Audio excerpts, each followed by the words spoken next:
When Yu-Gi-Oh first came to the West, it was decided that TCG boxes would contain more cards than their OCG counterparts. This was due to the TCG being significantly behind the Japanese release of the game.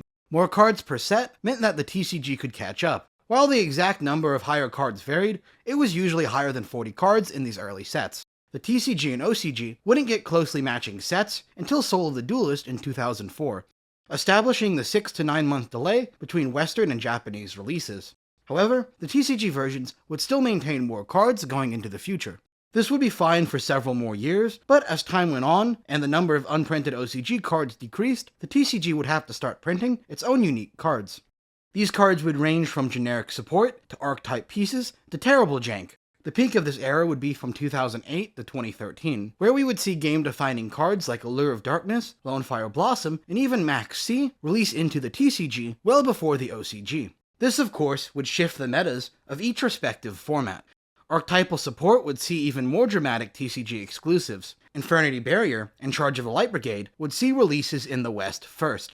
The mother of all support cards, Gateway of the Six, a card that would create absurd value loops when combined with other Six Samurai cards released around the same time. Gateway of the Six would be limited in the TCG before it was even released in the OCG. These cards would be printed in a regular yearly fashion for the OCG in a series called Extra Packs, small cheap packs that made these cards easily available to OCG customers. While the trend of printing TCG exclusive one-offs continues today, it's overshadowed by the whole exclusive archetypes we got starting with the release of Noble Knights in 2013.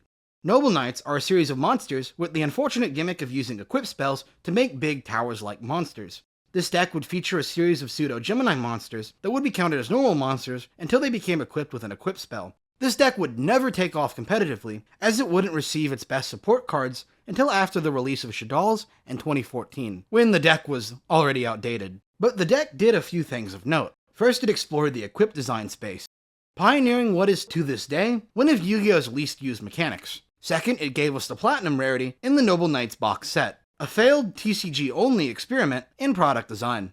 Lastly, it explored Towers-type monsters well before the release of Qliphort Towers.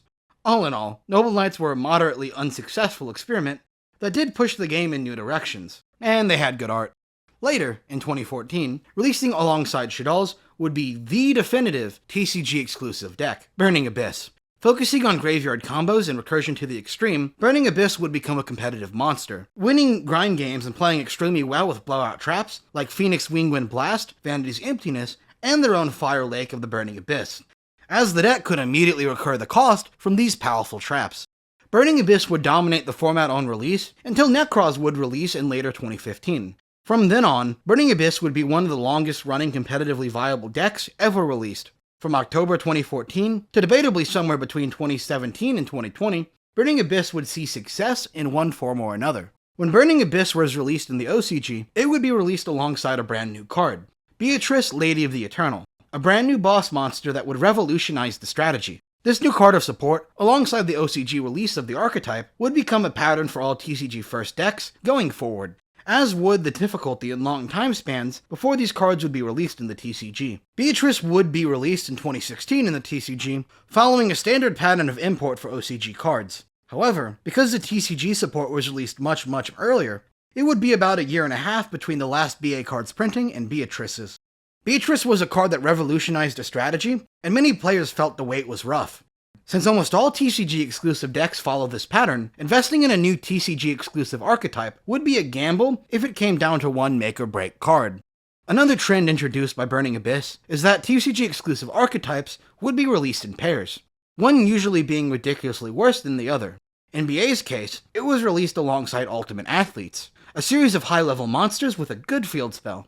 UA's on release, and for most of their history, have been quite simply unfinished and extremely clunky. At least here with UA, it was never a high rarity deck, meaning they could be a fun budget option to experiment with.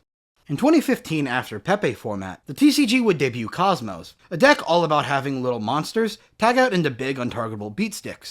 Cosmos would debut alongside Kaijus, perhaps the actual most impactful TCG exclusive archetype long term. However, for now, Cosmos would dominate the meta by just being faster than every other deck, while also dodging the most common forms of removal in this format.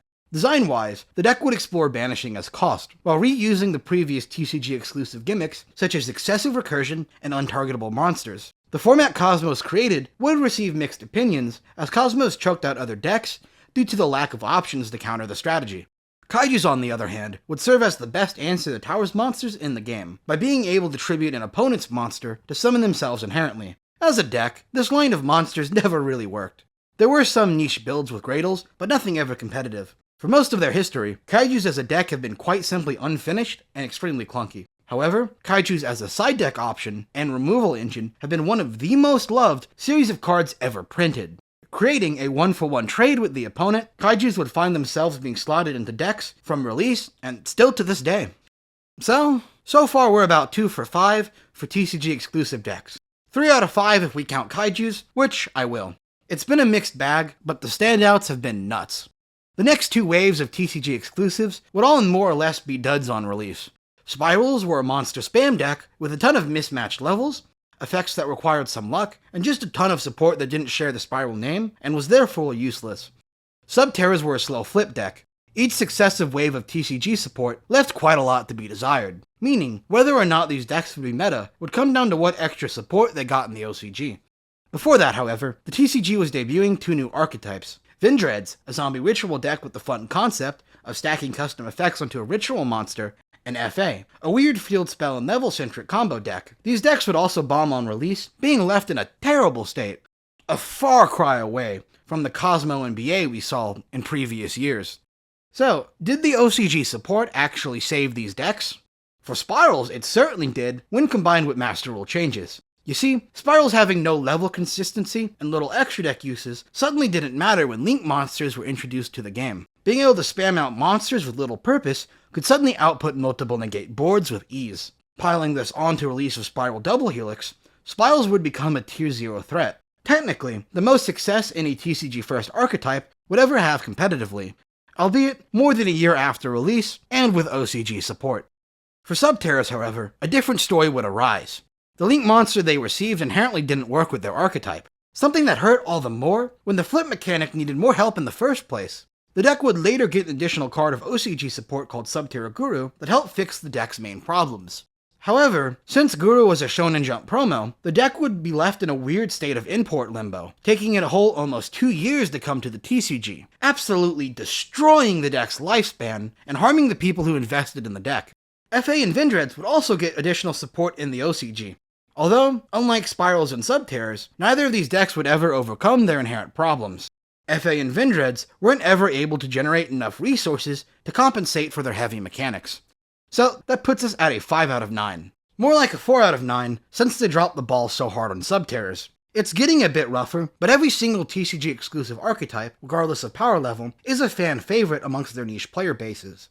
Vindreads might have been a fuck-up, but man, they're a loved fuck-up, as are FA, Spirals, and Subterras. Luckily, Konami wouldn't stop supporting these decks entirely, as Vindreads have received a wave of legacy support. I have no doubt the others will receive new support in time. Going forward, Konami would switch to releasing these as 1 archetype per set in the TCG, dropping the established 2 archetypes per set model. They would, however, keep the extra OCG cards of support, maintaining the risk when buying into these decks. You still have no idea the power level, or even how the final deck might play. The first of these decks, Dangers, would release in 2018 as one of the most absurd combo starters and discard enablers in the game. In a similar vein to Kaijus, Dangers were not really used as an archetype, and more so just as generic gas to enable plays. Several of these would end up on the Forbidden and Limited list, and even more of them would maintain competitive relevancy until today, notably being used in Tearlaments as a discard engine. Overall, a success regardless, but maybe the deck could have used more non-monster archetypal support cards to let the deck function suboptimally on its own, like Kaijus. This video has gone on for quite a bit, and the decks get more lackluster as we follow on, so the following decks will be covered in a bit of a speed run. Valkyrie, released in 2018, were a bad battle phase deck that is astonishingly bad even when compared to decks 10 years earlier. Time Thief, released in 2019, were a cool XYZ spam deck that would more so be known for its generic boss monster than as a deck. Dream Mirror, released in 2019, were a deck that could tag out into one of 2 different monsters, depending on the field spell. It was absurdly clunky and never worked, despite having amazing artwork. Plunder Patrol, released in 2020, were a deck about comboing in different directions depending on what attribute an opponent had in their graveyard. This deck was always on the edge of competitive relevancy, but never really saw the limelight, as it missed the ability to interact with certain attributes for most of the deck's existence, and it struggled to fully combo out going first. Mutants, released in 2020, have the unfortunate gimmick of banishing cards from your hand as cost. One day, when there's another archetype that actually wants to do this, mutants will have a home. Until then, the deck is really, really bad. War Rock, released in 2021, are a battle phase warrior deck that unironically lose to GOAT format decks. Material Actor, released in 2021, is literally just 2 cards that don't fill a 4 archetype. Beat Trooper, released in 2021, are an almost good insect engine that's just a year behind being relevant. Libromancer, released in 2022, are a ritual summon engine with no good ritual monsters. The deck is able to spam out an absurd amount of cards just at the cost of revealing one ritual monster in hand. The deck would end up mostly being used as Apollousa and Abyssdweller fodder in the few rogue ritual decks that have cropped up. It is a good deck, but it's tied to a weak mechanic. Gaudy are a fish synchro deck, all about banishing themselves and comboing on the opponent's turn. The deck would also be just behind in competitive relevancy, releasing alongside Tearlaments and Sprite and Power of the Elements. Gaudy are cool, and not just Cristrons again, I swear. Gold Pride, released in 2023, are the newest TCG exclusive archetype, being all about getting value for being at lower life points than the opponent. This one likely isn't fully finished yet, so we'll see how it pans out in the future. So that leaves us at an unfortunate 9 out of 21 for competitively relevant archetypes. We really dropped the ball at the end there, if you look at these decks from just that one angle. Perhaps the biggest benefit of TCG exclusive archetypes is the wide variety of underused mechanics explored by these decks. 2 of them were ritual decks. 2 of them explored banishing as cost, and way too many of them explored battle phase shenanigans in a much too involved format. But that's what makes these archetypes so fun to build around. Beat Troopers invite you to play around again with insect decks. Libromancers give gas to failing ritual strategies. And mutants beg you to try and figure out why they exist. All in all, rounding out the catalog of current Yu-Gi-Oh decks with wacky ideas, questionable decisions, and consistently amazing art. The only thing holding back these newer, weaker TCG archetypes is how they occupy more secret and ultra-rare slots than they probably should, making a fun, bad deck initially just a little more expensive than they should be, and the sets themselves a bit worse to open. All in all, I wouldn't take back a single TCG exclusive archetype, even if I personally got stuck with a full-price Vendread and Subterra Core after their support was revealed to be bad. It's a small price to pay for the fun memories provided from these decks. Maybe if Konami's product was better, these could be truly enjoyed for what they are. But that's another video that you can click to watch right here.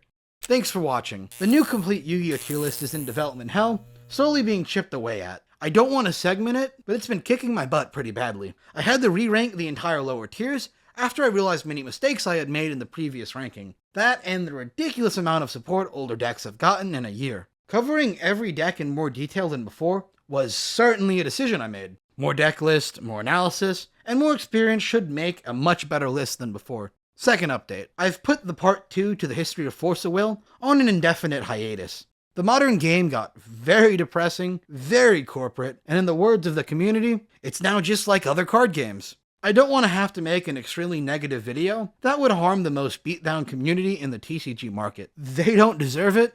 I do hope the game gets better, but Last update. The second channel will have paper deck profiles now. It'll be a mixture of what I'm playing at locals, plus fun Time Wizard profiles as well. It's less edited content, but it's still got me behind it, so the builds will be really fun. Thank you for all the support you have sent me over the past few years, it's meant a lot. I'm excited to keep working on new projects in the future, and I'll see you next time.